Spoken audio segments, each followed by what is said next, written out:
It's fasting season, and this time of the year actually marks the sacred time to seek God's face and also know His will and plan for the next 12 months of the year. That's why different churches take out this first month of the year to actually seek God's face, and some individuals do that separately. If you know that you're not ready to do any of these steps that I'll be listing about fasting, then don't bother fasting.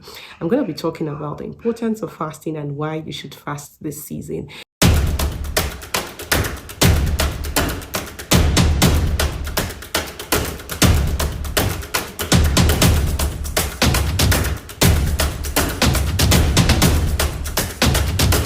Hey guys, welcome to my YouTube channel. It's so good to be back.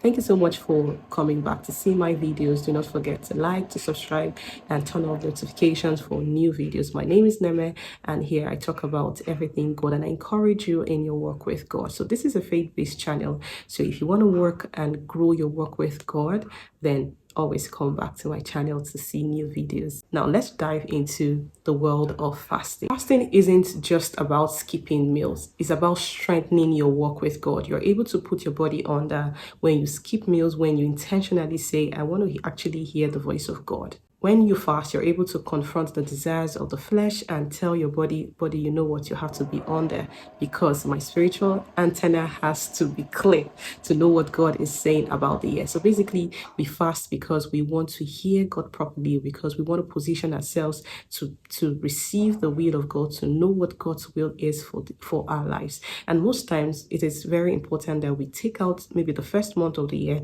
to do the spiritual exercise, because what it does for us is to give us clarity and guidance on the new year. When you deny yourself food, you'll be able to hear God clearer and your spiritual sensitivity will be up. In Daniel chapter 1, just talking about how Daniel and his friends decided that they will not eat the king's food, and they decided to just stay on vegetables and fruits. And that's why we have the type of fasting called Daniel's fast. So he just stayed on vegetables and fruits. Now, in chapter 2 of the scripture, you could see when the king had a dream and there was nobody to interpret the dream except Daniel. Now, do you think that if Daniel was eating like every other person, he would have had, his antenna would be, spiritual antenna would have been up, he would have had spiritual sensitivity to discern what the king's dream would be? I know that Daniel had a special gift from God and he had the ability to interpret dreams, but he was in that position where God could actually speak to him. He was in that position where God could actually show him the king's dream and also the interpretation. So one of the things that fasting does for us is to position us better to hear from God. Is to position us better to actually seek the face of God. It's also help us physically. Now, the first thing I'll be saying is, do not fast if you do not have time to study the word and pray.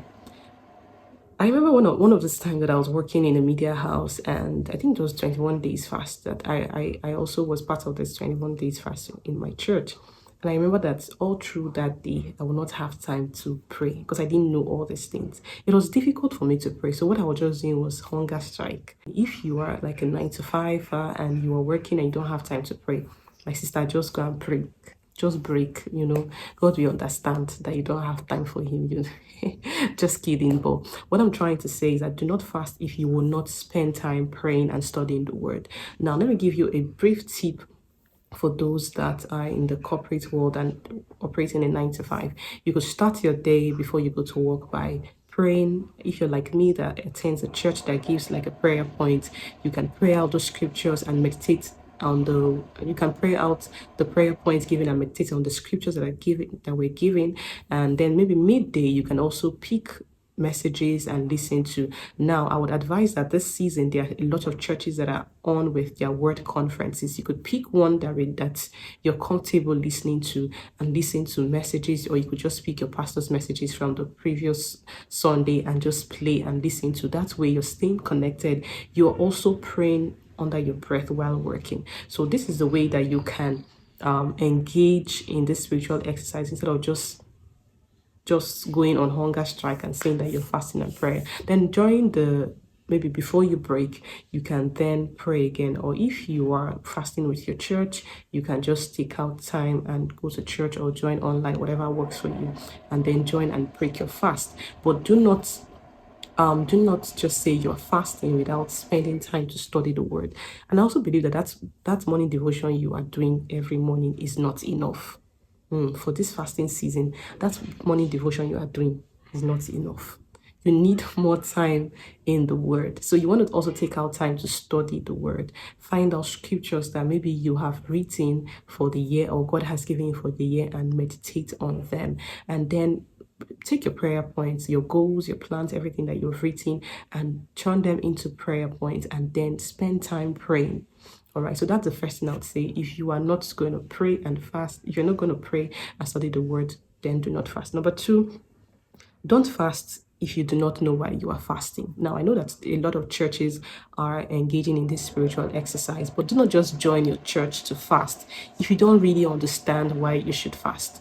One of the things I love about my church is that the Sunday before we start our 21 days, what my pastor did was that she took out time to explain the purpose of fasting and why we should engage in this spiritual exercise. And I think that it was very profound for us to know the why. So if you're just joining your church or you're just doing it because everybody's January spends time fasting, then you haven't gotten the sole purpose of fasting, or you haven't gotten there.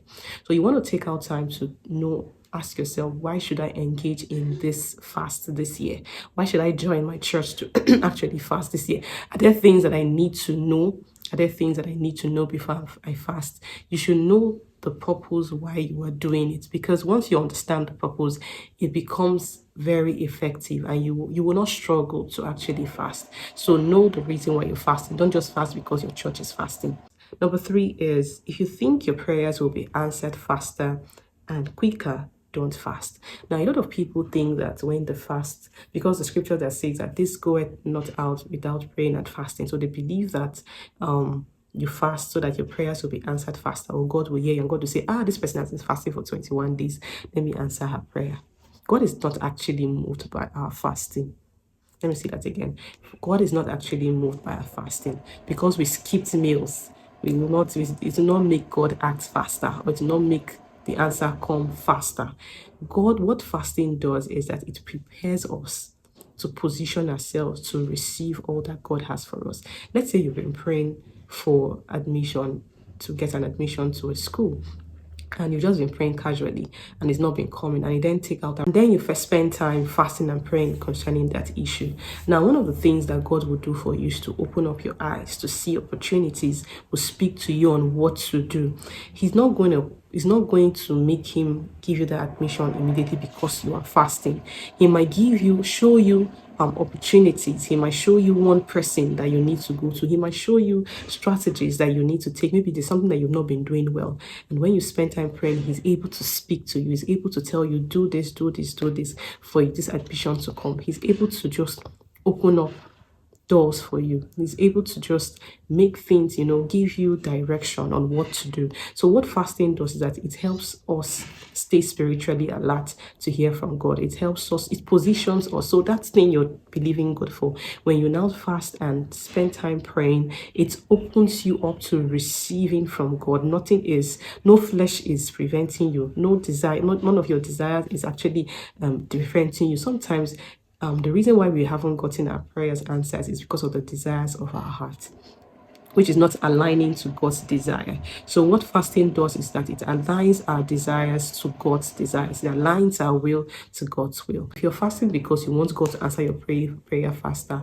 then don't even bother fasting, because you might be disappointed. You will be disappointed. Are there times that people have fasted and immediately got answers? Yes.